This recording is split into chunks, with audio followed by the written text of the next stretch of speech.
예, 안녕하십니까. 오늘 이 시폭이 좀 정확한 예고 없이 좀 2시간 1시간 일찍 하게 됐습니다. 오늘 2시 반에 중앙지법 앞에서 기자회견을 하고 이 최선 이 태블릿 가처분 신청 참관까지 하고 오다 보니까 이 최대집 후보가 또 오래간만에 이제 방송에 같이 하도록 해서 좀 일찍 좀 시간을 당겼고요. 네. 오랜만이 아니라 저희 사실 출연을 별로 안 하셨죠? 오랜만이 아니고 네. 생각해 보니까 늘 같이 움직였는데 스튜디오에는 두 번째인가? 네, 두 번째. 네, 그렇죠. 많이 출연 안 하셨고 최근에 신의 한 수 출연하셨죠? 네, 지난주에 했습니다. 예, 이재명 굿바이 이재명 책 소개하시느라고. 근데 그때 대선 후보라고 소개 안 했습니까? 신혜식 대표가? 대선 후보라고는 소개 안 했죠. 참 그거 참.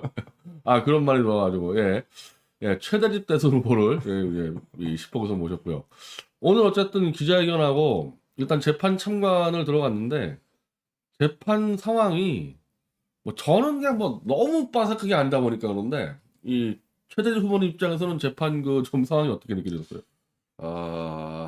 정말 좀 어이가 없고 너무 좀 황당한 그런 어떤 느낌이 들었습니다. 그래서 첫 번째 두 건이었지 않습니까? 한 건은 JTBC 태블릿에 대한 점유이전, 또 두 번째는 장시호 태블릿 2대를 지금 반환 신청을 하고 있는 거예요. 두 건에 대해서 한쪽은 이제 서울중앙지검에서 검사가 채무자 대표로 나왔고, 그다음에 한쪽은 서울고등검찰청에서 공익법무관을 보내서 채무자 대표로 나왔는데, 첫 번째 상황에서도 첫 번째 이제 JTBC 태블릿 점유이전 가처분 소송에서 채무자 쪽 검사가 하는 발언이 대단히 혼란스럽다. 원래 자기들의 답변서에서는 이것은 최순실이 소유자도 아니고 최소한이 소유자도 아니고 실사용자도 아니다, 이렇게 명시를 해놓고 있었지 않습니까?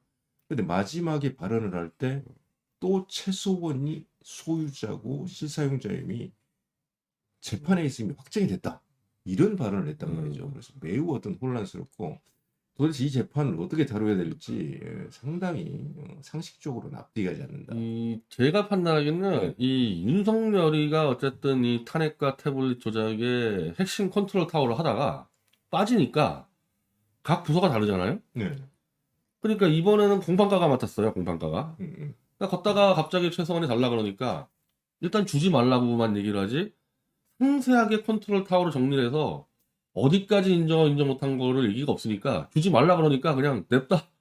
사용자도 아니고 소유자도 아니고 이게 떴다가 이게 난리 나니까 아마 조인트를 좀 많이 맞은 것 같아요, 검사가.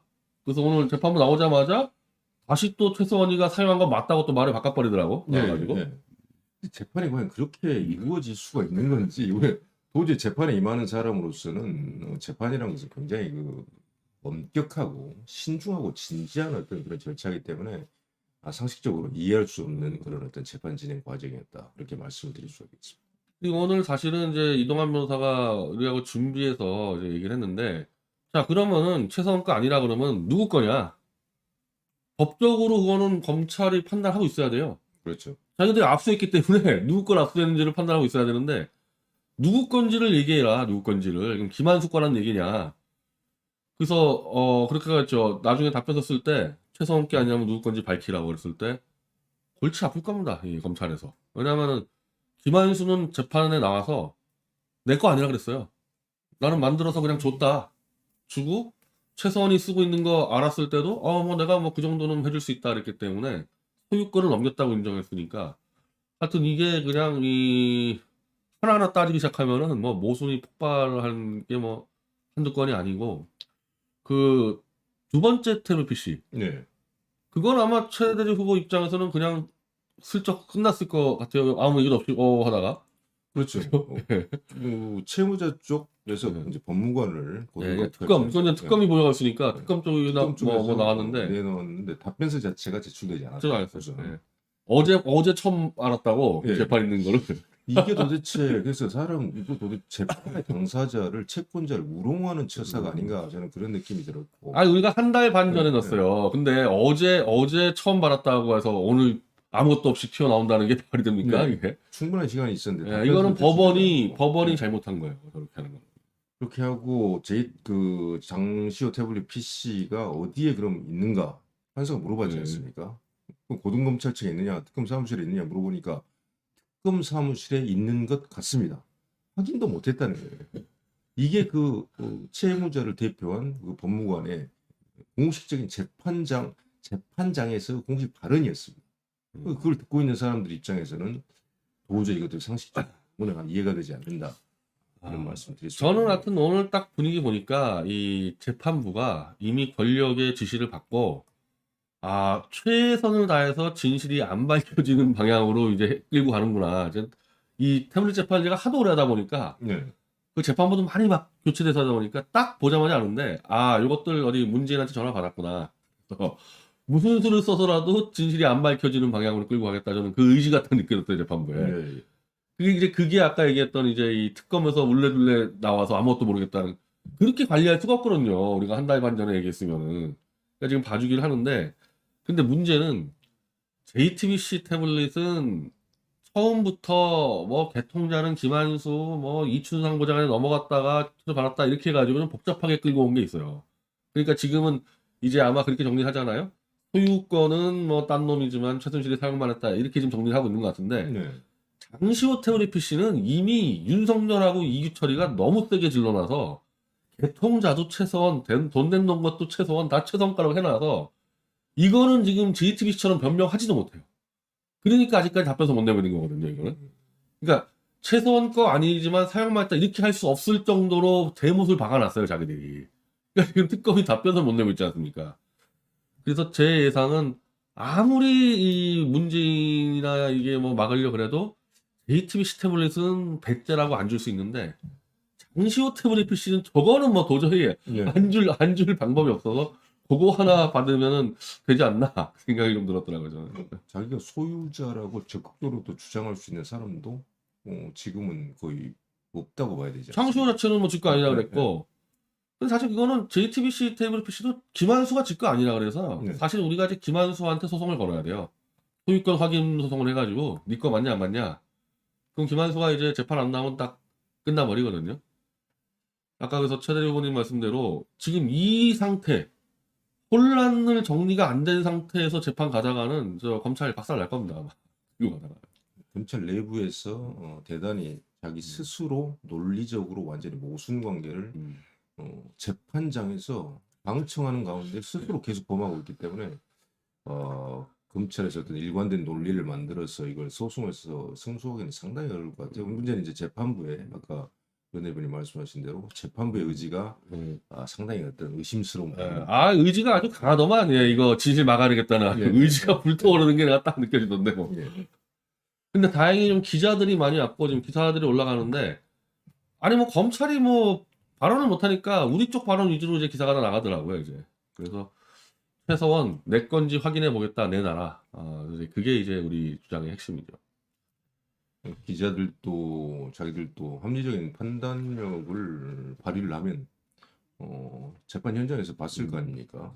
준비 서면도 봤을 거고 당연히 이게 뭔가 큰 모순적인 상황이 발생하고 있고 또 상식적으로 납득할 수 없는 일들이 계속 벌어지고 있구나. 그걸 충분히 아마 느꼈을 건데 더 많이 와서 봐야 될 것 같아요, 기자들이.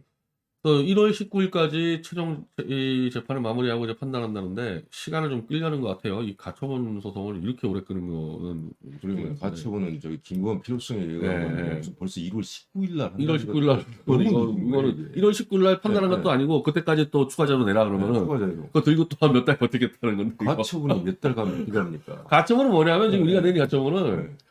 최선이 돌려달라 그러니까 이것들이 갖다 버릴까봐 손 못 대게 하는 가처분인데 네. 이렇게 시간을 끌면은 언제 갖다 버릴 줄 알고 어떻게 가처분은 긴급한 것은 2, 3일, 3, 4일 만에 그쵸, 예, 한 나오는 명만 거거든요. 긴급한 사안에 따라서 이렇게 19일까지 자료 제출 그다음에 가겠다는 얘기인데 그래서 지금 이 태블릿 PC는요 박 대통령하고 이 윤석열하고 완전 직결된 문제입니다. 왜냐면은 전 박 대통령 석방될 때 제가 이제 그거 하나 요구한다 그랬는데 김한수 불러달라. 김한수. 왜냐면 김한수는 박 대통령이 대통령 때 청와대 국장이었기 때문에 박 대통령 부하예요.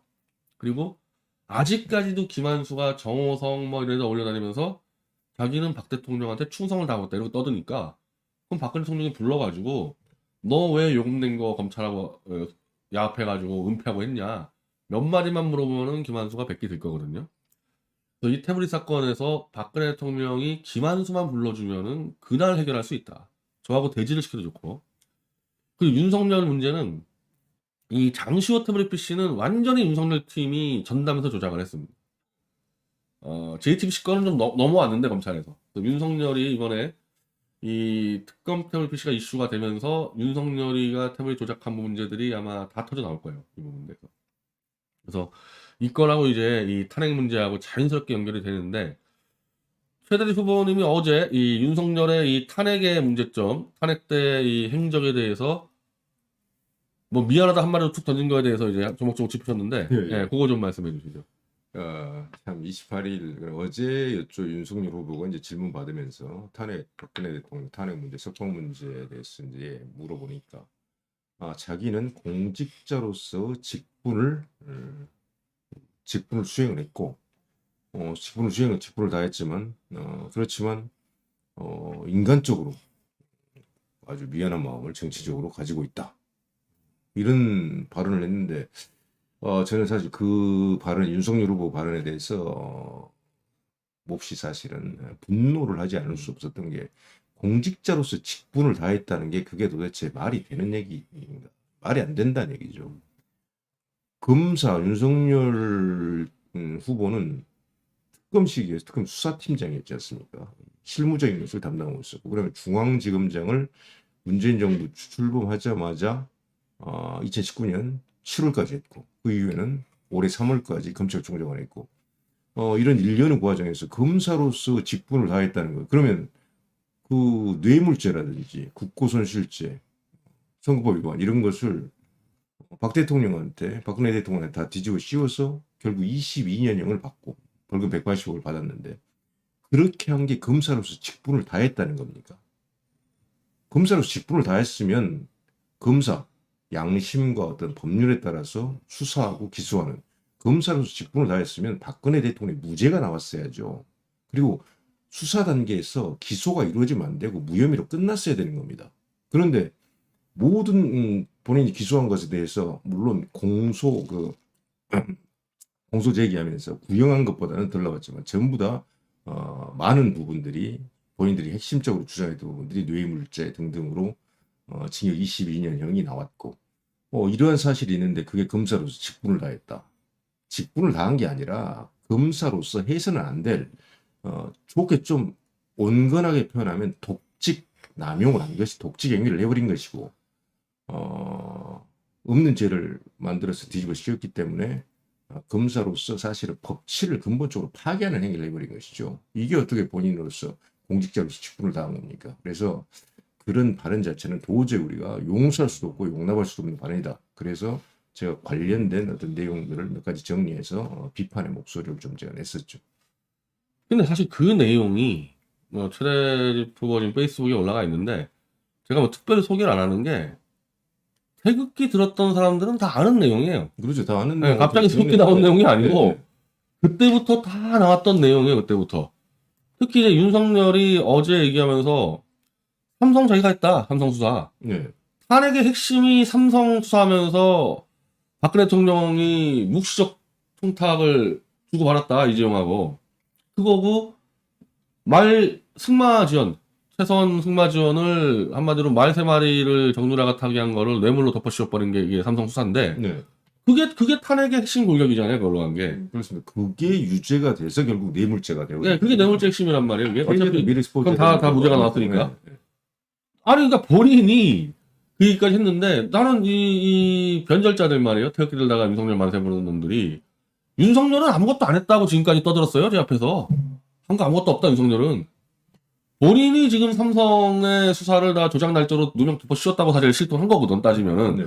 그러면은 내가 지금 묻고 싶은 거는 삼성 수사 얘기가 지금 나왔습니까? 2016년, 17년 윤석열이 특검 사퇴장할 때부터 삼성 수사할 때 심지어 이지용 만세에 울고 했던 놈들 내가 많이 알고 있는데 그때 다 삼성의 수사를 누명으로 덮어씌웠다고 떠들지 않았나요? 계속 떠들었죠. 지금 이렇게 들 때마다 떨지 않았어요? 지금 2020년에 우리가 저 코로나로 집회를 못해서 그렇지 2019년 말까지 계속해서 태극기 집회, 크고 작은 집회가 광화문 중심으로 주말마다 벌어질 때 계속 반복해서 집회 나왔던 사람들은 다 거의 외우다시피 할 정도의 그런 문제인 거예요. 근데 윤석열이 그걸 했고 그다음에 본인이 중앙지검장일 때 또 국정원 특활비, 국고손실죄 그걸로 또 추가 기소했지 않습니까? 총선 개입도 그때 2018년 초에 윤석열 후보가 중앙지검장일 때 추가로 기소된 사건 두 사건이에요. 거기에서 각각 5년, 2년을 받아서 뇌물죄 15년하고 총 22년형이 된 겁니다. 그걸 다 알고 있잖아요. 일반 국민들은 기억에서 사라졌을지 몰라도 적어도 태극기 집회에 참여한 사람들, 그 다음에 관련 탄핵 무효 지정에 있었던 각종 평론가들, 그 사람들은 정확히 알고 있는 내용이지 않습니까? 또 하나, 또 중요한 내용. 중앙지검장일 때 저 정말 이건 용서할 수 없는 일이라고 생각하는데 2019년 4월 16일 날 박근혜 대통령 국정농단 관련해서 뇌물죄 관련해서 모든 구속기간 연장의 최대한 맥시멈 기간이 다 끝났단 말이죠. 더 이상 구속을 하면 안 되는 거예요. 이제 불구속 상태에서 재판을 받아야 되는데 그때 꼼수를 갖고 와서 한 게 바로 윤석열 중앙지검장 시절에 총선 개입으로 이미 징역 2년형은 그때 이미 유죄 항소심에서 이미 법은 확정됐지 않습니까? 그걸 가지고 형 집행을 이제는 기결수로서 형 집행을 시작한다. 그래서 다시 구속을 연장시켜버린 거죠. 그러니까 당시 박근혜 대통령 측에서 변호인 측에서는 도저히 이거 우리가 용납 못한다. 바로 다음날 4월 17일 날 형 집행 정지를 신청을 했습니다. 그 이유는 구속 기간은 이제 더 이상 연장할 수 없기 때문에 구속을 못 시키고 이미 불법적으로 한 번 연장해서 1년까지 끌고 간 다음 그렇죠. 얘기잖아요. 불법적으로 6개월 만에 이미 끝내야 되는데 윤석열이가 연장시킨 불법으로 한 번 더 끌고 와서 1년까지 끌고 나서 또 끝나는데 네. 또 이제 또 2년 2년을 더 해버렸죠. 집행을 해버리고 다음날 형 집행 정지를 신청했는데 바로 기각시켜버렸습니다. 이게 도대체 공직자로서 서울중앙지검장으로서 검사로서 직분을 다한 겁니까? 그러니까 이게 우리가 도저히 이 윤석열 후보 우리가 처음부터 이 사람은 안 된다고 했지만 더욱더 어떤 분노하지 않을 수가 없는 것이죠. 아니, 그러니까 이게 다 아는 얘기여서 참 제가 어처구니가 없는데 나는 윤석열 대통령 만세 부르는 태극기 파레드를 원래 탄핵 찬성했던 사람들은 상관이 없고 이걸 지금 몰라서 얘기 안 하는 거냐. 윤석열이 검사의 직분을 다 했다고 생각하느냐, 탄핵 때. 이 답을 해줘야 되는데 이거 먼저 내가 설명을 할게요. 황당한 얘기로는 이 강용석이는 내가 알기로는 탄핵 때 없었는데 어느 순간 태극기 들고 와서 으쌰으쌰하면서 탄핵 무효 투사처럼 좀 돼 있죠. 자, 윤석열과 박 대통령에 대한 얘기를 하는데 자, 박근혜 대통령의 영향력은 오른쪽만 있는 게 아니라 전체 국민적으로 끼치는 영향력이 있다. 박정희 대통령부터 시작해서 박근혜 대통령이 이어지는 이 정치적 자산을 얘기하죠. 근데 김일성은 그거 가지고 70년 통치하고 있는 거 아니냐? 김일성 집안 뭐가 있냐? 이 박정희 대통령 집안하고 김일성 집안하고 똑같이 얘기를 하고 있어요, 지금. 아니, 똑같이. 여기 왜 나와요? 김일성. 그러니까 요 얘기는 뭐냐? 김일성이도 아무것도 없이 가문으로 통치하고 있고 박정희 대통령, 박근혜 대통령도 별거 없는데 가문으로 통치하고 있다.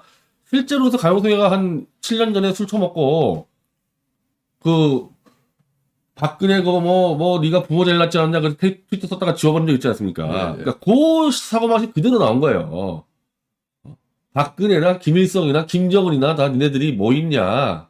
가문밖에 더 있지. 요렇게까지 얘기를 하고 자, 김일성 하나에다가 손자까지 해먹고 김일성 얘기 많이 하잖아요. 지금 박근혜 대통령 얘기하면서 네. 똑같이 보고 있고 윤석열에게 부족한 걸 짚자면은 김일성이나 박정희 같은 배경이 없다는 거. 이게 가장 큰 문제점이다 하면서 이승만, 박정희, 박근혜, 이명박 연결되는 인도수가 없기 때문에 한마디로 박근혜 대통령의 보증이 필요하다, 윤석열에게는. 윤석열에게 가장 급하고 중요한 건 박 대통령 지지를 획득하는 거. 박 대통령의 정치적 자산과 배경을 윤석열이가 가져오면 게임 끝난다. 이런 얘기를 하고 있어요, 지금. 이게 언제 얘기한 거지? 이게 어제 얘기한 거예요. 오늘 오전 얘기한 건데. 이거 완전 거의 논평 가치가 없는 그런 수준 글인데. 이런 거 보고 지금 열광한다는 거 아닙니까? 이 태극기 이런 거 보고. 가장 급하고 중요한 건 박 대통령의 지지를 획득하는 것일 수 있지만 그게 말이 되겠습니까? 박 대통령이 저기 지지를 지지를 한다는 그런 이 말 자체가 성립이 안 되잖아요. 그러니까 지금 이제 이 태극기 변절자들이 박 대통령과 윤석열 손잡아야 된다, 손잡아야 된다 엄청나게 선동을 하고 있고, 그 선동의 최앞잡이가 백모라는 자인데, 윤석열에게 갈비라도 사들고 가서 인사하러 가라. 그러니까 아까 지금 우리가 얘기했던 윤석열의 이 무시무시한 내란 반란 범죄 행위를 갈비 한 대 먹고 넘어가자. 이런 식으로 끌고 가고 있는 거예요, 지금 이 자들이. 예. 치아도 안 좋아서 지금 밥도 못 드시는 분한테 갈비를 차들고 가라. 아니, 나는 그러면은, 저자들이 그러면 태극기 왜 들었는데, 갈비짝 하나 먹고 잊어버릴 수 있는 정도의 수준이면은, 그때 태극기 들고 왜 폭도 검찰 타도하자, 왜 얘기했는데, 이거. 이게 지금 국민 사기 의존이 아닌 게 자체가. 참 큰일 났다고 생각을 했는데, 이걸 보다가, 야, 그래도 나는 참 이 대한민국이 살아있다는 게, 보세요. 오늘 지금 가장 살벌한 기사인데, 이건 한국경제 기사죠. 김건희 사과 효과 없었나? 보수층 67% 후보 교체하자 그러는데, 뭐 미리 말씀드리지만은 이재명이는 40%대예요. 네.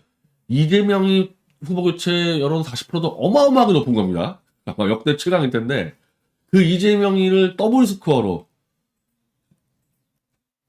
67% 이거는 경이적인 스코어, 경이적인 스코어. 그렇죠. 3분의 2입니다. 이런 대선은 지금 대선 70일 남았는데, 보수층에서 거의 70%가 후보 교체하자는 거, 이런 건 전례도 없고, 또 김건희 사과 효과 없었나 그러는데, 이거 어떻게 보셨어요? 난 이 사과 보면서,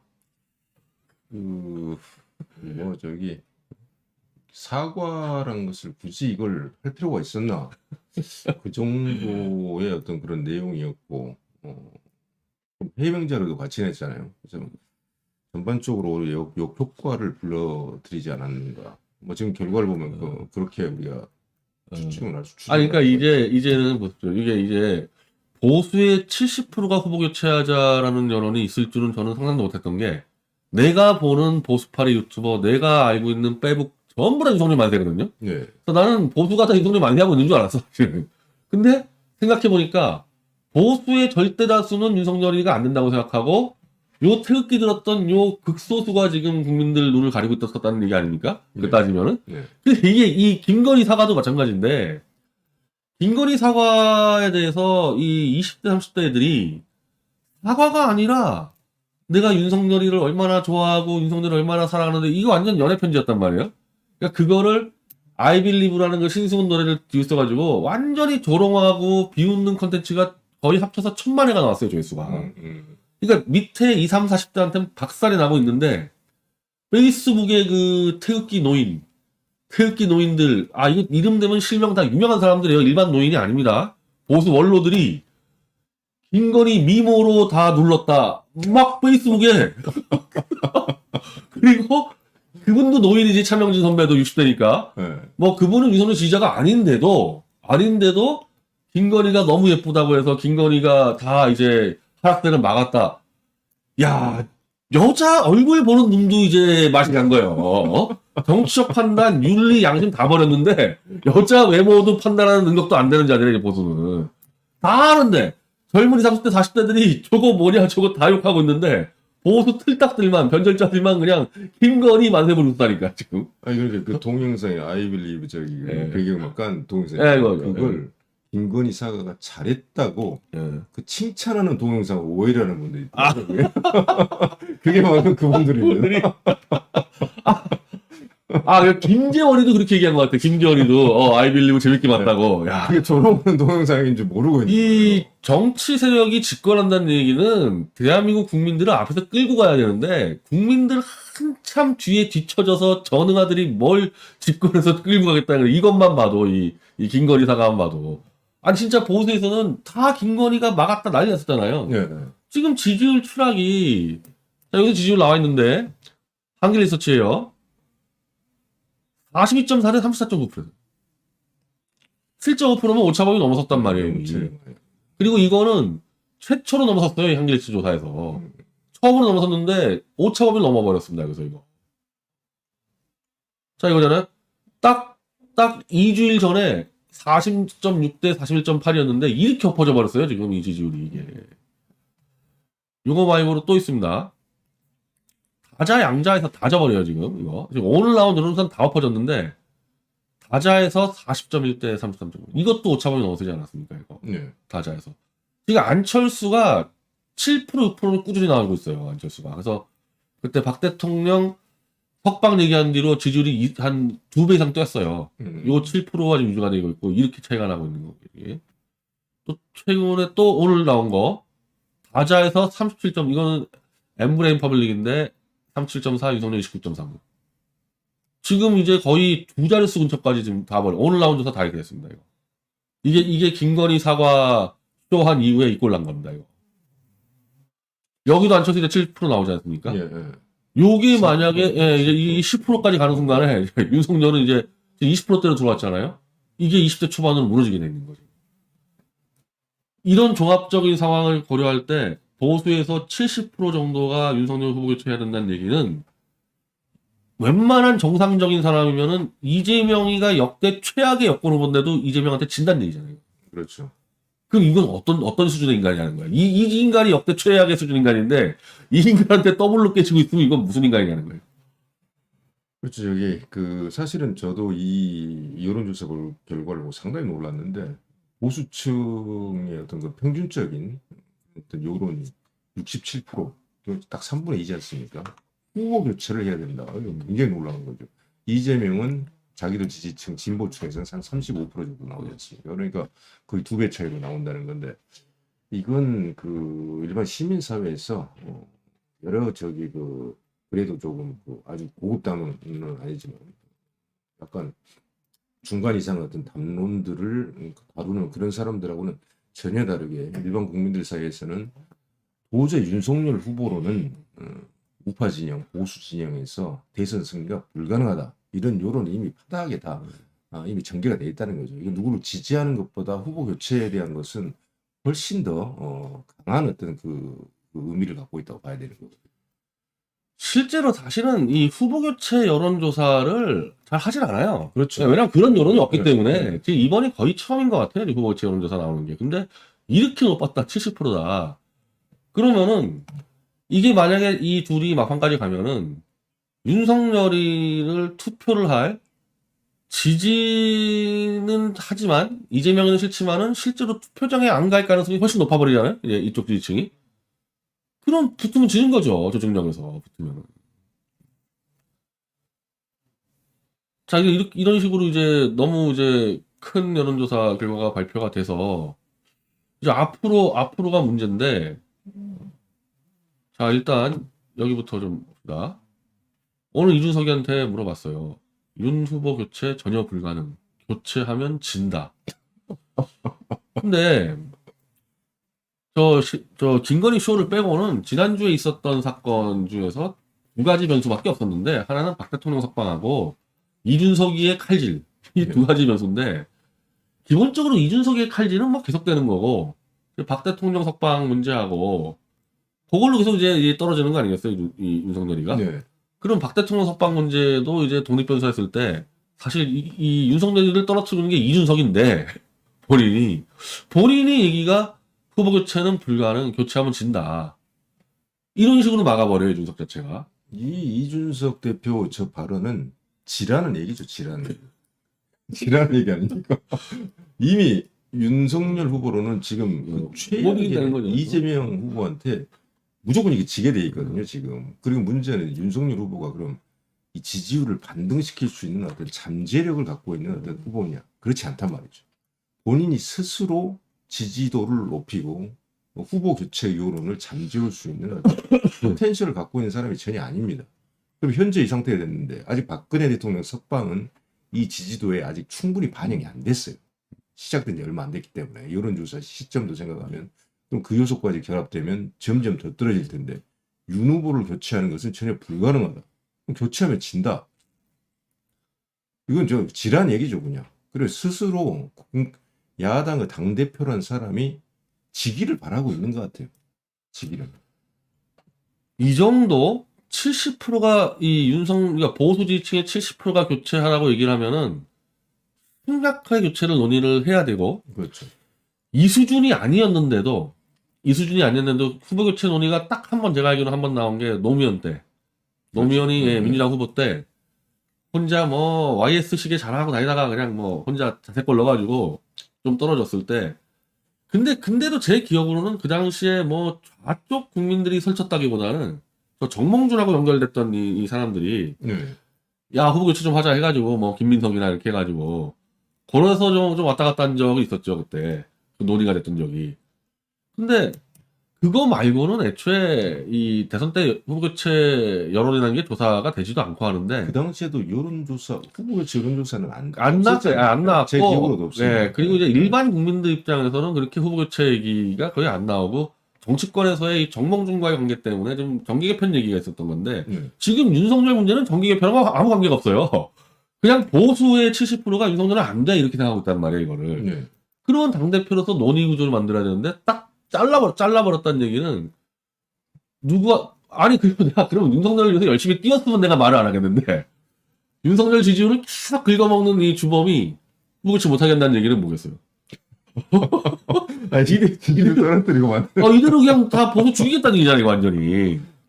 그래서 지금 또 이준석을 또 죽인다고 지금 또 태극기 변절자들 이준석 죽인다고 난리인데 난 또 그거 보니까 야 어차피 이 선거라는 게 핵심 지지층 플러스 약간 떨어져 있는 중간층이 있는데 난 이거 중간 정도가 볼 때 이 보수파리들이 이준석 죽인다고 설치는 게 윤석열 지지율 더 떨어질 것 같아. 그렇죠. 그 싸움이 이어지기 시작하면 그거 뭐 하는 집안이냐 생각할 거 아니에요, 저게. 중도층이 지금 보니까 요번 대선 전국에서는 보수가 약간 좀 보수라고 스스로 생각하는 사람들이 약간 더 늘어났고 진보는 좀 줄어들고 중도라고 생각하는 사람들이 가장 많이 늘어났더라고요. 그쪽에서 지지율이 가장 또 빠지는데 가장 큰 역할을 하겠죠. 지금 이런 상황이. 그렇죠. 일반적으로 그러니까 정치를 제가 요즘에 좀 다녀보니까 유튜브를 많이 보는 사람일수록 점점 미쳐가더라고요. 윤석열 만세가 거의 고소시켰는데 판단력 상실. 네, 그러니까 유튜브 많이 안 보고 그냥 이 포털에서 연합 정도만 보는 사람들이 국민의 한 절반이 넘어가요. 그 사람들 입장에서는 요 이준석이나 뭐 윤석열이나 이 싸우는 것도 이해가 안 될 거고 더군다나 윤석열 지지하는 놈들이 이준석이 송상납했다 해가지고 또 이 자체가 이해가 안 되면 야 이거는 망하는 집이네 해가지고 이탈을 하게 만들잖아요 이게 싸움 자체가. 그럼 더 떨어지지 이제 이준석이 까면은 더 떨어지죠 당연히 이렇게 해서. 자 그래서 오늘 저 이상은 기자 월간조선 기자가 거의 또 얼마 안 되는 이제 이른바 이 윤석열 이 변절자들이 까는 사람인데 이렇게 예언을 했어요. 예언을. 최근 윤석열 찬양하는 유튜브 방송 제목을 보면 찬양과 아부가 거의 김정은급이다. 윤석열 한마디만 하면 통이 크다, 포용력 있다, 과감하다, 화끈하다. 뭐 김건희 보러 뭐 예뻐요 하고 있으니 뭐 뻔한데 심지어 저 고성국 방송에서 윤석열을 한국의 존 스튜어트 밀이라고 또 와 낯이 간지러울 정도다. 근데 고성국 씨는 탄핵 찬성자니까 난 사실 탄핵 찬성하는 사람도 윤석열 찬양하는 건 별로 그렇게 신경이 안 쓰여. 논리적인 관점이 있으니까. 탄핵의 영웅이니까 윤석열이는 뒤에는 이때뿐이다. 내가 이렇게 체면불사 도와드렸으니 나를 잊지 말아라는 몸부림을 못하다 하면서 탄핵 반대 외치며 윤석열 타도 외치다가 윤석열 만세 부른 변절도 하루아침에 했으니 윤이 지지율 떨어지면 거 봐라 내가 윤은 이래서 안 된다고 했잖아 하면서 제일 먼저 절벽에서 밀어버리고 자기 공연하고 내세울 사람들이다. 윤석열이 지지율이 떨어졌을 때 이게 지금의 이 대우가 유지가 될까 이제 그 문제제기를 하는 것 같거든요 이상한 기자가. 네. 벌써 이미 눈치 보면서 저기 저 또 어디 갈아탈 데 없을까 노리고 있는 사람들 꽤 몇 명씩 보이는 것 같더라고요.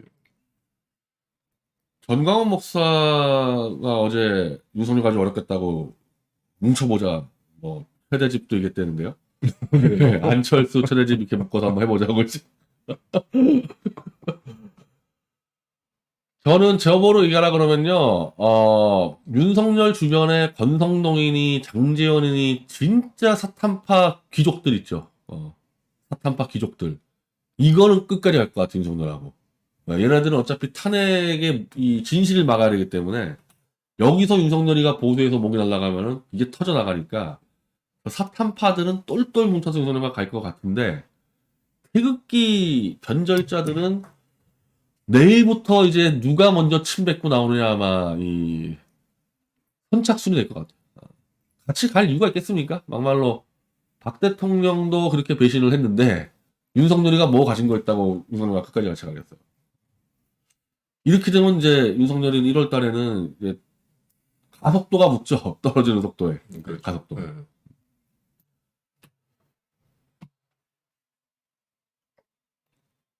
자, 요건 내가 이걸 하려고 따로 해봤는데,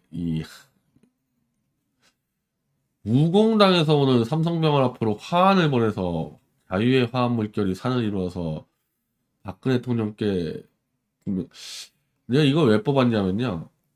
자, 이거 윤석열이 화환 좀 검색해보자 말이에요. 이때는 최대지 후보님은 그 대한의사협회 회장이 있었기 때문에 이때 상황을 잘 모를 수가 있는데, 길거리 다니면서 근데 많이 봤습니다. 화. 이게 이 화환이 깔렸을 때 이제 이 화환을 깐 자들이 태극기 파리들이에요. 그렇죠. 예, 이게 딴 놈들이 깐 게 아니라 태극기 파리들이 깔았고 요 배우에 이제 이 중앙일보 출신이 뒤에서 배우에서 있었는데 이게 깔렸을 때 이제 좀 보수에서 이제 좀 생각 있는 사람은 야 이거 위험하다 이거 큰일 났다. 탄핵의 주범이 이 태극기 파리들과 함께 보수를 변절의 길로 끌고 가네 좀 위험하다고 봐서 이때 많이 부딪혔는데 게임이 안 되더라고 새에서 윤석열 만세족이랑 어떻게 이 탄핵의 주범을 줄 수가 있냐 했을 때 뭐 거의 99대 1 정도였으니까 싸움이 안 됐거든요. 그래서 이게 저는 변절의 상징으로 생각하는 사람 상당히 많아요. 이 화환 같은 경우는 화환 깔아놓은 게. 근데 그거를 조원진이가 삼성병원에다 깔아버리겠다. 이 화환을. 더군다나 이 우공당의 공식 입장은 박 대통령은 지금 죽을 병 걸렸다고 떠들지 않았어요, 지금까지. 죽을 병 걸렸다고 떠들고 있는 분들이 화환으로 도배를 하고 축하 집회를 12월 30일 날 하고, 야, 정말 이게 곳곳에, 태극기 변절자들 뿐 아니라 이게 곳곳에 진짜 이 덧들이 쳐 있어가지고, 정말 좀 큰일입니다, 큰일 이거 깔아놓으면은 또 기자들이 또 사진 보도 해가지고 박근혜, 이게 도움 되겠어요, 이렇게 깔아놨을 때. 병원 앞에 가서 지금 그 질병을 치료 중인 상황에서 병원은 조용해야 되는 공간 아닙니까? 그래서 한 번 정도는 이제 이해를 할 것 같아요. 가서 조용하게 석방 환영 집회를 했다. 그 다음부터는 자제를 해야 되는 것이죠. 정말로 박 대통령 포함해서 거기에는 그 굉장히 많은 환자들이 있기 때문에 삼성 서울병원은 규모가 워낙 큰 병원이니까 환자들을 정말 치료를 생각한다면 한 번 정도 조용히 가서 소소가서 하고 그 다음부터 그것은 집회를 자제를 해야 맞는 것이죠. 이 성모병원 때부터 그렇게 자제하라고 얘기를 많이 했는데 이제 뭐 아예 말을 안 듣습니다. 이 사람들 같은 경우.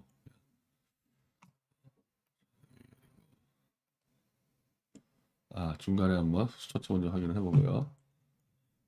이거 왜 자꾸 이렇게 되지? 뭐지? 정혜숙? 예. 최대집 대통령 후보자님의 투쟁하시는 모습을 통해 올고등과 진정성한 게 무엇인지 느낄 수 있습니다. 부디 보수파를 대표하는 정치적 지도자로 우뚝 서시길 바랍니다. 응원합니다. 일요일 아침님, 최대집 후보님, 변리재 대표님 정말 감사드리고 응원합니다. 네, K로사님, 최대집 후보님, 변리재 대표님 감사드립니다. 정혜숙님, 이게 정혜숙 아닌 것 같은데? 이미? 이재명 싫어하는 자들을 윤석열이 너무 멍청해서 다시 이재명이라는 김희정 이재명 싫어하는 자들이 윤석열이 너무 멍청해서 다시 이재명으로 돌아갔다고. 와.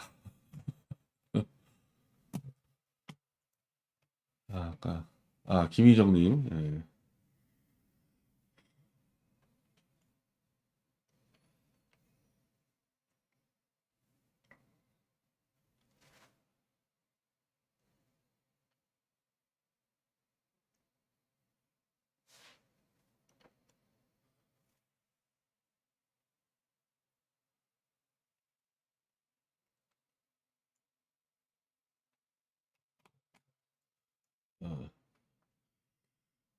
자, 죽을 병 걸렸다고 선동하는 자들이 내가 그 얘기예요.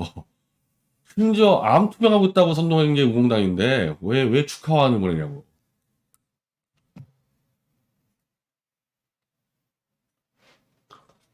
턴라이트 TV. 예, 내일 JTBC 오전 11시 30분. 오전 11시 30분에 JTBC 앞에서 지금 이 검찰뿐 아니라 JTBC가 검찰에다가 낸 의견서가 누구 건지 모르겠다는 거예요. JTBC 앞에서 제가 출소한 이후로 처음 가는데 저는 보석 조건으로 JTBC 앞에서 집회가 안 되는데 기자회견은 되거든요. 근데 그래도 덮어 씌울까봐 안 가다가 제가 처음으로 이제 JTBC 쪽으로 갑니다. 그래서 턴라이트랑 내일 오전 11시 JTBC에서 앞에서 기자회견을 합니다. 요즘 강민구 대표의 턴라이트는 후보 교체 집회를 하는데 후보 교체 운동 뭐 어떻게 생각하세요? 왜냐하면 최대진 후보는 어차피 저당 소속이 아니니까 네. 아까 좀 조원진은 오늘 기회가 왔다고 봤는지 윤석열에게 4가지 조건을 걸고 후보 단일화 하자. 후보 단일화 안 하면은 후보 교체 투쟁하겠다. 뭐 이렇게 했는데 어떻게 생각하십니까? 이게 전략적으로? 일단은 저도 지금 대선 예비후보로서 대선에 임하고 있는 마당에서 지금 아무 당에 대해서 후보를 교체하라 마라 얘기하는 게 굉장히 사실은 어폐가 있는 거거든요. 하지만 또 어떤 측면에서는 이게 이 대선 자체가 저쪽 사회주의 종북 이런 어떤 좌파 계열하고 또는 부패하고 무능하기까지 하기 때문에 이런 일종의 어떤 자유민주주의 체제 전쟁의 어떤 그런 속성이 있단 말입니다. 그래서 국민의힘이라는 당에 대해서 저는 사실 아무런 기대를 하고 있지 않지만 적어도 자유민주 진영 형식적으로라도 이 진영이 어떤 체제 전쟁에서 승리하기 위해서는 저당의 후보가 최소한의 어떤 기본적인 요건은 자유민주주의에 대한 기본 요건은 갖춘 사람이 나와야 되지 않겠느냐. 제1야당이 너무나 무너져 버리면 아무리 경쟁력 있는 다른 후보가 외부에 버티고 있더라도 이 진영 자체의 어떤 그 지지도나 어떤 국민적 열망을 떨어뜨려 버릴 수 있기 때문에 그런 점은 국민의힘 스스로 내부에서 활발한 논의를 이제 67% 보수층의 자기들 핵심 지지층의 67% 70%에 가까운 사람들이 후보 교체를 원하고 있는 이 마당에 국민의힘 내부에서 이것을 스스로 활발한 논의를 통해서 해결해야 될 문제다. 저는 일단 그렇게 말씀드리고 턴라이트는 이제 국민의힘 당원들이고요. 내가 알기로 강민대표 당원이고 이제 경선 때 홍준표를 지지했었는데 그러니까 턴라이트는 내부에서 후보 교체 요구를 할 만하죠. 당원이기 때문에 그 여론 맞춰서. 근데 저 같은 경우는 애초에 국민의힘에는 나하고 관계없는 정당을 생각하니까 나보고 후보 교체 요구를 같이 하자 했을 때 난 좀 이제 내가 왜 저당에 대해서 그냥 짓밟아서 끝내야 되는데 그다음에 어폐가 있습니다. 네, 아까 있죠. 예. 그래서 이게 원래 이상하게 홍준표 지지 노선하고 이제 미디어치는 워낙 고립됐으니까 이제 윤석열 만세 부르지 않는다. 그동안 부정선거도 반대하지 이러다 보니까 고립됐는데 홍준표 지지 노선하고 우리가 유사한 게 많은데 여기는 보면은 이제 국민의힘을 좀 고쳐 쓰자는 입장인 것 같고 저희 같은 경우는 다 허물고 새로 지어야 된다. 좀 약간의 이제 본질적인 차이가 있는 거죠. 그렇죠. 네. 후보 교체 운동하는 사람들에 대해서 충분히 의미 있고 존중한다는 생각을 합니다. 예, 지금 이 정도로 70%가 벌써가 반대한다면은 후보 교체 운동이 당 내에서 나와야죠. 나오는 게 정상이죠. 안 나오는 게 정당이 아니죠. 그게. 내부 국민의힘 당 내부에서 당연히 나와야 되고 가장 치열하게 논의가 이루어져야 되는 것이죠. 그리고 외부에서 후보로 나온 사람들이 왈가왈부. 아니 근데 조원진이는 자기하고 단일을 안 해주면 후보 교체 운동하겠다. 이거는 무슨 남의 당 논리적으로 앞뒤가 맞는. 남의 당이 본인이 사실 그럼 본인은 대선에 말고 후보로 나왔는데 당선 가능성이 전혀 없는 가운데 뭘 하러 대선 후보에 나온 겁니까? 국민의힘 후보가 아닌 다른 후보들은 이제 각자 자기 비전을 얘기하는 게 맞는 거죠, 당연히. 그러다 보면 이제 그리고 저는 이제 예상을 했을 때 이미 이준석이가 후보 교체 안 된다고 얘기하는 순간에 후보 교체는 안 될 거라고 봐요, 사실은. 이른바 탄핵의 그 기득권세력 똘똘 뭉쳐가지고 버텨버리면은 후보 교체를 한다는 게 그게 엄청난 문제거든요. 그게 바닥에서부터 저거를 없는다는 게. 현재 국민의힘 가지고는 후보 교체는 어렵고 이 국민의힘은 이제 그러면 떠나야지 사람들이. 안 되는구나 이 당은. 떠날 준비를 하셔야죠. 짐을 싸가지고. 자 이제 다 후보 교체가 답이다. 근데 후보 교체가 답이다 생각하는 사람들은 그 운동을 하시면 돼요. 최대 대표님 이제는 지금 유연성 발휘를 할 그래요? 유연성 말 너무 유연해서 문제가 있지 않나 지금 보수가? 너무 유연해가지고 막 저는 유연한 게 이 막 정도입니다. 뼈들이 다 사라져가 뼈를 너무 깎아서 그런지 뼈들이 사라져가지고 다 문어발이 된 게 문제가 아닌가요? 지금 보수 최대 문제는 유연성이 없는 게 문제가 아니라 지금은 사실은 예전에 그 최익현 씨 같이 내 목을 자를지언정 머리는 못 자른다. 이런 보수 인사가 필요한 시점이에요. 그렇죠. 지금은 완전 또라이 같은 보수 이거는. 그런 사람이 한 사람도 없기 그런 때문에. 사람이 없어가지고 이꼴 났거든요 지금 네. 완전히. 내 목에 칼이 들어와도 윤석열 못 찍겠다 이런 사람들이 특히 보수 언론에서 있어야 되는데, 보수 언론들의 이 진짜 이 문어발 이 스탠스는 진짜.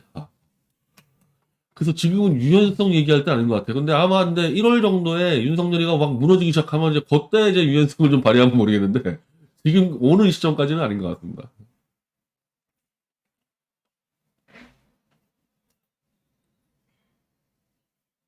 그 당에서 석방과 후보 교체가 71% 그렇죠. 박 대통령 석방 관련해서 이제 더 늘었어요. 이제 뭐 87% 나오던데 이제 이쪽에서는 국민의힘에서는. 네. 그 뭐 윤석열 끝났죠. 윤석열 끝났다니까요. 예, 윤석열 끝났습니다. 언제 이제 저 변절자들이 침 뱉고 나오냐 그것만 남았죠. 국민의힘 내부에서 이런 상황이 왔는데도 어떤 강력한 어떤 후보 교체 논의, 누가 누구를 미워하고 어떤 선호와 어떤 그런 반대 입장이 아니라 그런 대한민국의 자유민주주의, 대한민국 자유민주적 기본 질서, 대한민국 수호 이런 관점에서 강력한 어떤 논의를 전개를 하고 강력한 어떤 운동 흐름을 만들고 그런 사람이 그 100명 국회의원 중에 한 명도 없으니까 이것부터가 국민의힘 자체가 한심하다는 거예요. 사실은 홍준표 씨가 자기 조직이 좀 있으면은 홍준표 조직에서 확 세게 움직여가지고 바람 잡고 홍준표 씨가 딱 선언해가지고 정면 승부를 해야 되는데 그냥 게시판에서 글만 쓰고 있더라고 홍준표 씨는. 회의원 딱 한 명이라도 정신이 올곧은 사람 한 명이 이런 논의는 사실 치고 나가서 할 수 있지 않습니까? 그런 분위기를 일시에 만들 수 있단 말이죠. 왜냐? 보수층 핵심 지지층이 바로 그걸 원하고 있기 때문에 압도적인 다수가. 그게 안 이루어지는 정당이란 말이에요. 사실은 이제 생각해보니까 노무현이가 이제 정반대로 정몽준 라인에서 후보 교체 압박을 받을 때 그거 유시민 혼자 막았어요. 유시민의 그 세치어 하나 가지고 혼자 다 막았어요. 그러니까 반대로 홍준표 쪽에 유시민 같은 자 한 명만 있으면 그렇죠. 혼자서 그냥 치고 나가가지고 얼마든지 할 수 있는데 그럴 인간들이 여기 있겠나 이제 이 민당에 이게 문제겠죠. 그 국민의 저변에서 가장 중요한 어떤 국민의 저변의 다수 여론이 상식적인 보수층에서 형성이 이미 되어 있지 않습니까? 이런 조건에서 스스로 저걸 못 만들어낸다. 저 당은 그래서 제가 저 국민의힘당은 없어 깨버려야 된다. 제가 그런 말씀 계속 드리는 겁니다. 이번에 후보 교체를 못하면요 어차피 무너져요. 어차피 무너져서 죽게 돼 있고 나중에 그렇게 되면은 이제 1월 말 정도 되면은 이제 저 병원에 있는 박근혜 대통령 찾아가서 신당 만들어 주세요 이제 그런 일파 생길 겁니다. 그리고 그때는 박 대통령이 심각하게 고민해야 될 상황이 벌어질 거예요. 그럴 시간이 별로 없기 때문에 국민의힘도 자체 내부적으로 그런 논의를 빨리 하고 진행해야 될 겁니다. 물론 저는 앞으로 행동할 계획들을 다 갖고 있지만. 자, 박숙님 레벨원에 오신 걸 환영합니다. 자, 요 윤석열 만세중이 나왔네요. 변희재 씨 선동이 심하다. 정권 교체가 우선인데 지금 지고 있잖아. 정권 교체가 불가능하게 가고 있는데, 그러니까 제가 주말에 페이스북에다가 야 윤석열 만세의 변절자들아 내가 윤석열이 조만간에 추락할 텐데 너희들 중에서 단 한 놈이라도 윤석열과 함께 무덤으로 가겠다고 선언할 놈 있냐 나와봐라. 페이스북에서 저한테 댓글이 몇십 개 되는데 단 한 놈도 나 혼자서라도 윤석열 지키고 가겠다는 놈이 없어요. 다 짐 싸고 이제 이 튈 준비를 하고 있는 거예요. 그것 때문에 윤석열이가 안 되는 거예요. 순정 중 한 명도 없죠. 당연히 없죠. 아니 박근혜 대통령을 배신하고 간 놈들이 윤석열하고 끝까지 가겠습니까? 빛과 같은 속도로 또 배신하겠지. 그래서 윤석열이는 이재명이는 오히려 내가 볼 때 이재명이란 몇천 명 있을 것 같은데 끝까지 무덤 가는 애들 저 경기도에 경기동부연합 라인들도 있고 네, 아니 저기 대장동 저번에서 저기 저 두 명 저기 투신 자살했지 않습니까? 투신 자살에 아무튼 자산을 했으니까 그 사람들도 나름대로 뭔가 그 이재명이라는 사람에 대해서 뭔가 충이 있었으니까 뭐 그런 그것도 어떤 한 일부분 작용했지 않겠습니까? 이재명은 어쨌든 이념 집단이어가지고 거기는 이재명과 함께 감옥 무덤까지 가려면 10,000명은 될 겁니다. 그 대권 가려면은 그 우리가 그 우습게 보는 그 노무현이만 해도 몇만 명 있었어요. 노사모 애들 충분히. 그래서 그 힘 가지고 버텨 올라갔는데 이런 윤석열 같은 기회주의 집단은 조금만 흔들리면은 이제 먼저 침 뱉고 나오니까 버티지를 못하는 거예요. 그래서 이제는 윤석열로 정권 교체해야 되지 않냐? 이딴 얘기는 이제 하지 말라고요. 윤석열 때문에 정권 교체가 안 되고 있고 마지막까지 우리가 3월 4일 날요. 뭐 저는 솔직히 예측할 때 문재인을 못 이길 거라고 보는데 문재인을 못 이기는 결정적인 원흉이 윤석열 때문에. 이 윤석열과 그 변제자들 때문에 결국 못 이기게 될 겁니다. 최대직 김경주 후보 두 분이 두 분이 화합한 게 뭔가 좀 이제 좀 뻗어 나간 다음에 화합하겠죠. 근데 지금 화합의 문제가 아니라 길을 내야지, 일단. 각자 길부터 내는 게 우선이죠, 이게. 제2숙자님, 반대편으로 떡국 택배 잊지 말고 가져가세요. 떡국 왔나요? 왔어요? 예. 예, 오드리님, 변희재는 나의 자랑, 대표님 사랑해요. 브렉타임님, 변대표님, 저도 후보 교체, 보수 폭망 둘 모두 환영합니다. 저도 홍준표 지지하지만 좀 더 강한 리더십을 항상 안타깝게 생각하는 일이기도 하고요. 두 분 함께 하시는 방송 너무 좋습니다. 홍준표 씨가 한 3% 정도 부족하죠. 지금 이 시대에서는 진짜 거의 5.16 당시에 박정희 대통령 정도의 리더십이 필요한데 홍준표 씨가 그게 부족하죠.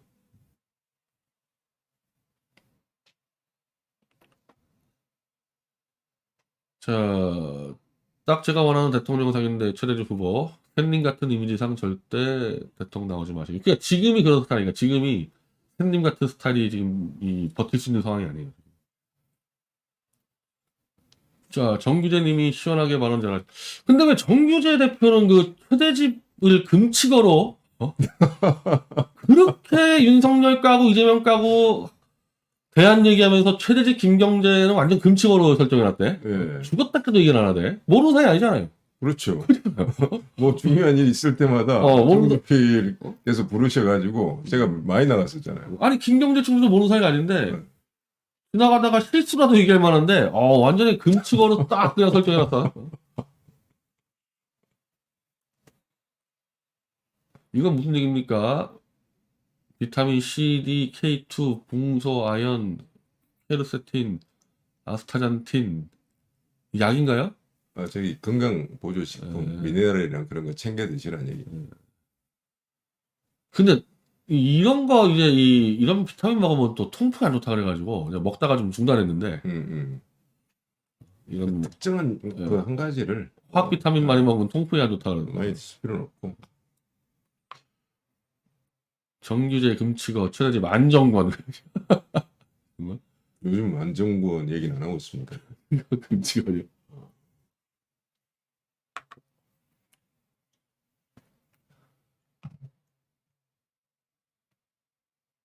안철수까지 좀 정규재 대표가 안철수 빨아요.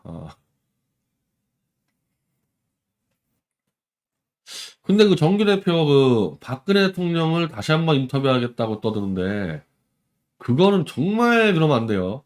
본인이 인터뷰해가지고 그렇게 망쳐놓고 다시 인터뷰하려면은 본인이 왜 망쳤는지 이실직고 한 다음에 해야지. 또 조원진 손잡고 은근슬쩍 인터뷰를 하는데 그거 정말 이거 큰일 납니다. 그런 짓 하다가. 정주필님은 2016년 탄핵 그 논의가 시작되는 초기에 질서 있는 퇴진이라고 그 복권 시장하고 가장 먼저 주장을 자진하야 선동했었죠. 네. 그 부분에 대해서 분명하게 뭔가 어떤 확실한 해명이 있고 정리하는 절차가 좀 필요할 것 같습니다. 저는 아직도 그것을 박 대통령에 대한 어떤 탄핵 반대 뭐 인터뷰 그 전에 저한테 정규제 주필 하면 딱 먼저 떠오르는 이미지는 질서 있는 퇴진론 그거거든요. 자, 하하하하허님, 최대 후보님은 국힘에 들어가서 국힘 개혁하실 생각 없나요?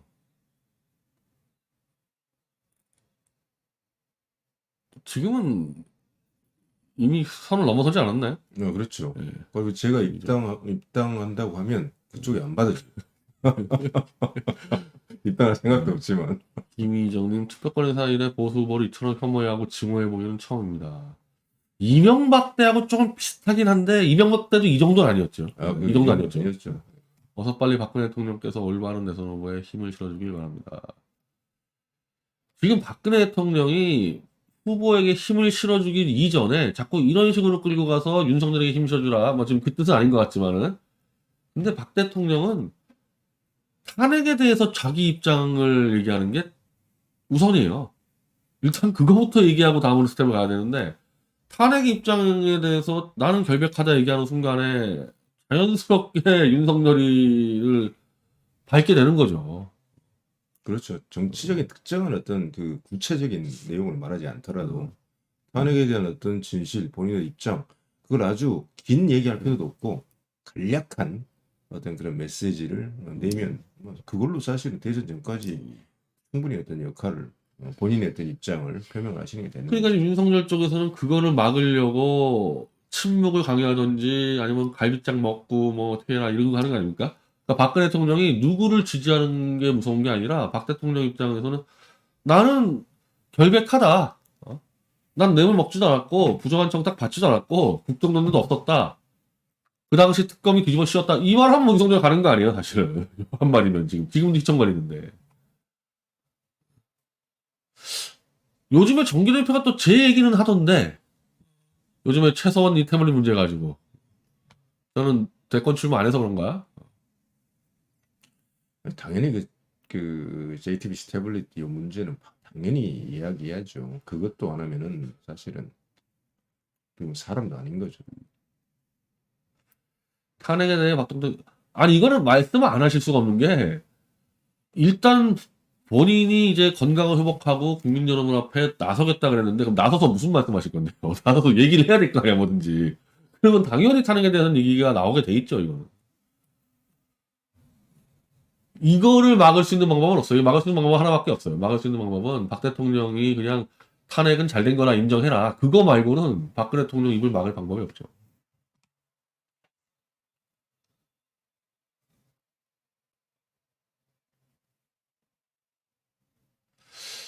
BBK 비리 이명박을 찍어서 대장동 비리 이재명을 지지하는 좌파력. 근데 BBK 비리 이게 어설프게 끝났잖아요, 이게. 네. 이게 비리로 발전된 것도 아니고 하나 끝났고 문재인 쪽에서 또 다 뒤졌는데 BBK 비리는 못 잡아냈고 다스만 가지고 했거든요. 그래서 저게 과연 비리로 이렇게 딱 정리가 됐냐? 저거 좀 애매한 부분이 있어요, 이명박 관련해서는. 락TV 최대 후보님 이번 대표 오늘 기자회견과 재판 방청 고생하셨습니다. 진실이 승리하는 날이 멀지 않았습니다. 우병우는 뭐 하고 있나요? 로펌 만들어가지고 지금 이 눈치 저 눈치 보고 있습니다.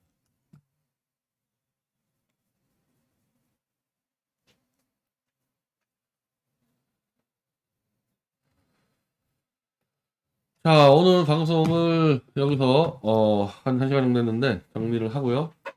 오늘 좀 방송 좀 일찍 하고 좀 일찍 끝내게 됐습니다. 내일은 오전 11시 30분에 JTB 샵에서 기자회견을 하고 6시에 그대로 6시에 그대로 방송 이어나가겠습니다. 최재 대표님 뭐 마지막 말씀하실 거 있으시면요. 예, 이제 박 대통령이 뭐 31일 날 이제 형식적 법적 법률적으로는 사면 복권 절차가 법적으로 완료가 된다. 이제 이렇게 돼 있는데 24일 날 사면 결정으로 이미 이제 결정이 된 것이고 24일 이후에는 저희들이 이미 다 사실상 우리가 합의를 하고 있듯이 탄핵 무효화 투쟁 전국으로 넘어와 있습니다. 그래서 탄핵 무효화를 위해서는 일단은 탄핵의 진실을 충분히 많은 것들이 밝혀져 있기 때문에 국민들에게 많이 알리는 운동, 탄핵 진실 알리기 국민운동. 저희 쪽에서 저희 5년 동안 투쟁해왔던 사람들은 우리가 너무 익숙하지만 일반 국민들은 전혀 익숙하지 않습니다. 그래서 이것을 광범위하게 전파하는 운동을 차근차근 해 나가면서 동시에 어떤 기본 양당 체제에서 보수의 어떤 새로운 보수 정치를 여는 그 길, 중장기적으로 대한민국의 중장기적 비전을 갖고 그 길을 시작해야 된다. 그런 어떤 큰 틀 안에서 요번 대선에 아주 짧은 아주 역동적인 그런 변화 과정이 있을 텐데 그런 큰 틀 안에서 어떻게 우리가 방향을 잡아 나가야 되는가 그런 것도 이해를 하시면은 우리가 취해야 될 전략들 방향들 그런 것들을 우리가 충분히 잘 설정할 수 있다고 그렇게 생각을 하고 있습니다. 여기 그 정규재 바가 정규재와 토론을 하지 왜 혼자 떠드냐면 아무 때나 정규재 씨와 여기 데려오든지 아니면 제가 가든지 주제도 폭넓게 갑시다. 폭넓게. 보수 왜 망했냐. 왜냐하면 정규재 대표가 끊임없이 보수 망했다 그러니까 저는 보수가 망하는데 정규재 대표가 거의 엄청난 역할을 했다 생각하거든요. 근데 본인은 그것만 쏙 빼고 남만 까니까 뭐 저를 까도 좋고 정규재 대표. 예.